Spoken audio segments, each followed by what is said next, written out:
Bonjour à tous, bienvenue sur Christophe fait sa cuisine. Aujourd'hui nous allons réaliser ensemble un Paris-Brest de 6 personnes. Pour cela vous aurez besoin d'une pâte à choux avec 150 g d'eau, une pincée de sel, 60 g de beurre, 90 g de farine et 2 à 3 œufs. Allez, pour commencer nous allons faire fondre notre beurre dans l'eau avec la pincée de sel. Une fois le beurre fondu, nous allons porter à ébullition. Puis hors du feu, rajouter la farine tamisée. Oui, j'ai bien dit tamisée, tamisez-moi la farine, c'est important. Hors du feu, vous allez bien mélanger, puis vous allez remettre votre panade sur feu doux pour dessécher celle-ci. Une fois bien desséchée, vous allez la débarrasser dans un récipient et la tiédir avant d'incorporer les œufs petit à petit.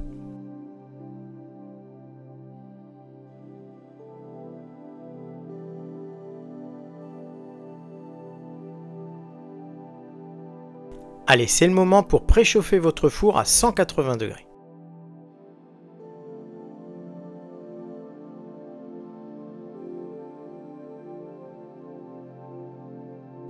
Nous allons maintenant incorporer les œufs petit à petit, en mélangeant en 3-4 fois. Vous n'êtes pas obligé de tout mettre, tout dépend de la consistance de votre pâte à choux. Elle doit être de consistance souple et tenir sur la spatule tout en formant un bec d'oiseau lorsque celle-ci retombe.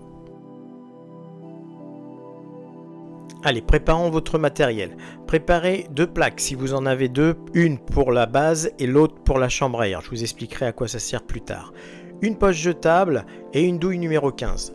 Nous allons sur la première plaque dresser 3 cercles, 2 côte à côte de diamètre différents et un que nous allons superposer entre les 2 cercles pour former votre base de Paris-Brest. Sur l'autre plaque, vous allez faire une chambre à air, c'est-à-dire prendre à peu près la même taille que le disque du dessus.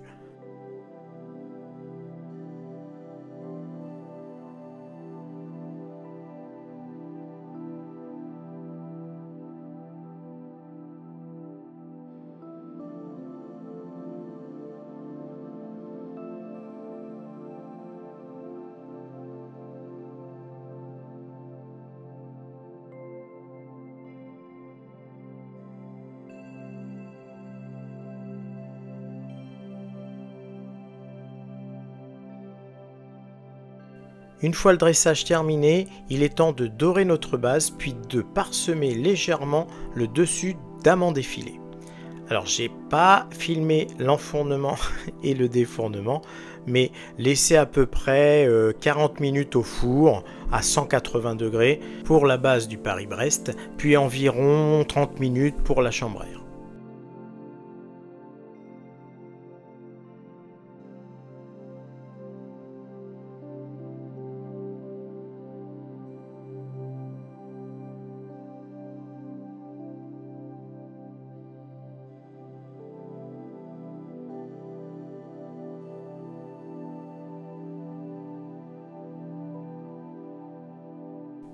Pendant que notre Paris-Brest va partir tranquillement au four, nous allons réaliser la crème mousseline pralinée. Pour cela, il vous faudra 300 g de lait entier, 3 g de vanille en poudre, 2 œufs, 60 g de sucre, 25 g de poudre à flan, 175 g de beurre incorporé en 2 fois, 50 g à chaud, plus 125 g en beurre pommade à froid avec 80 g de praliné.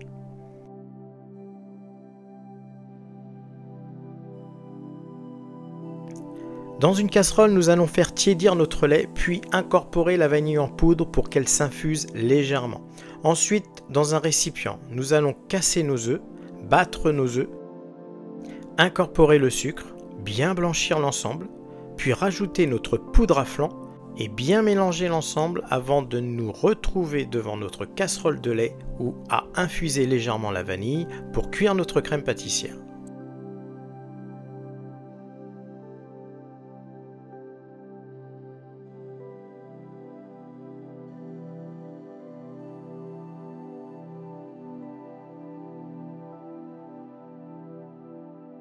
Allez, une fois notre lait à ébullition, nous allons verser la moitié de celui-ci dans notre mélange œuf, sucre, poudre à flan, puis bien mélanger l'ensemble.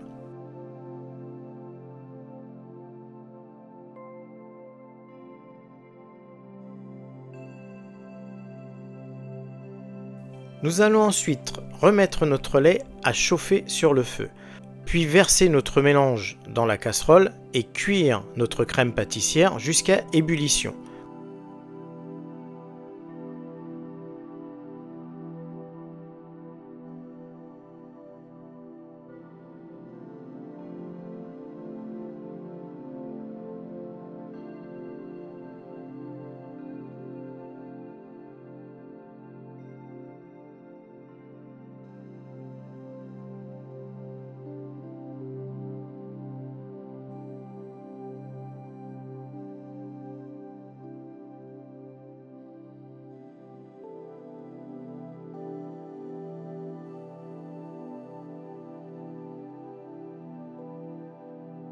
Hors du feu, nous allons rajouter nos 50 g de beurre coupé en petits morceaux, bien mélangé avec la crème pâtissière, avant de la débarrasser et la mettre à refroidir rapidement en cellule de refroidissement ou dehors s'il fait froid, ou enfin bref, il faut que ça refroidisse très rapidement.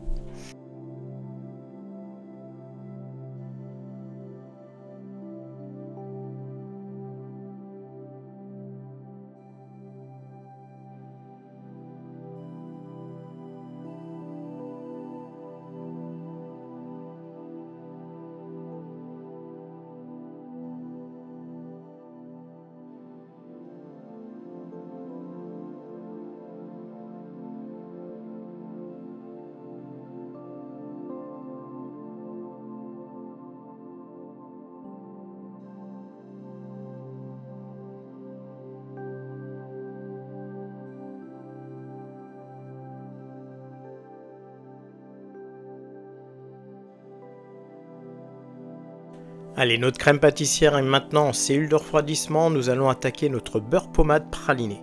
Coupons notre beurre en petits morceaux, puis faites-le fondre au bain-marie ou au micro-ondes pour obtenir la texture pommade. Il ne vous reste plus qu'à incorporer votre praliné et à bien mélanger. Nous allons maintenant sortir notre pâtissière qui doit être froide maintenant pour bien la lisser avec un fouet et incorporer notre beurre pommade praliné en 2 fois. Mélangez énergiquement entre chaque incorporation de beurre praliné.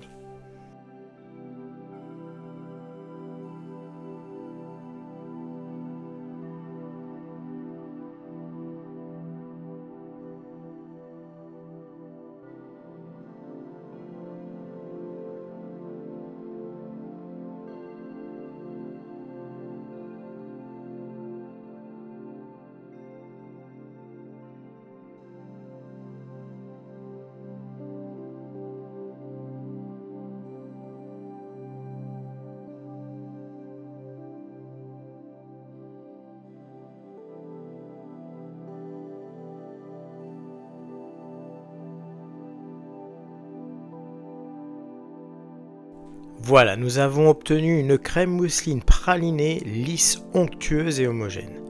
Il ne nous reste maintenant plus qu'à monter le Paris-Brest. Allez, je vais chercher la pâte à choux. Alors, dans un premier temps, nous allons couper le Paris-Brest en 2.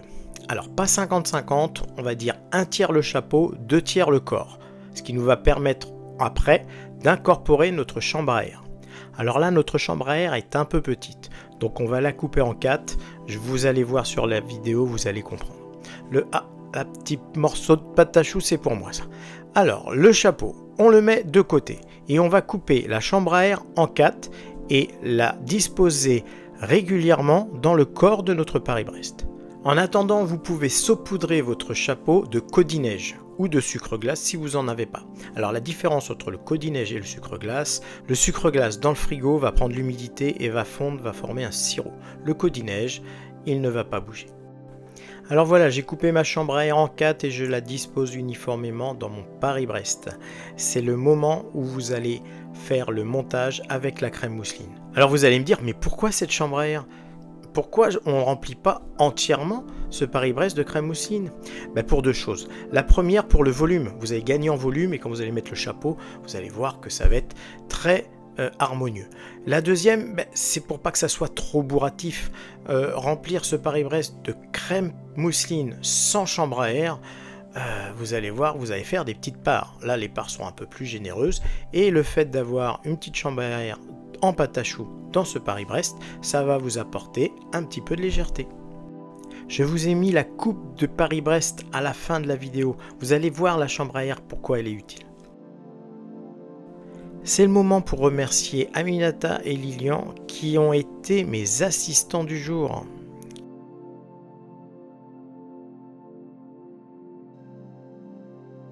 Une fois le pochage terminé, il ne vous reste plus qu'à mettre le chapeau sur ce magnifique Paris-Brest. Voilà, avant de nous retrouver pour une nouvelle recette, n'hésitez pas à vous abonner et à activer les notifications. J'espère que cette vidéo vous a plu. N'hésitez pas à la partager si c'est le cas. Nous, on se retrouve bientôt sur Christophe fait sa cuisine. Bonne dégustation, portez-vous bien et à bientôt. Au revoir.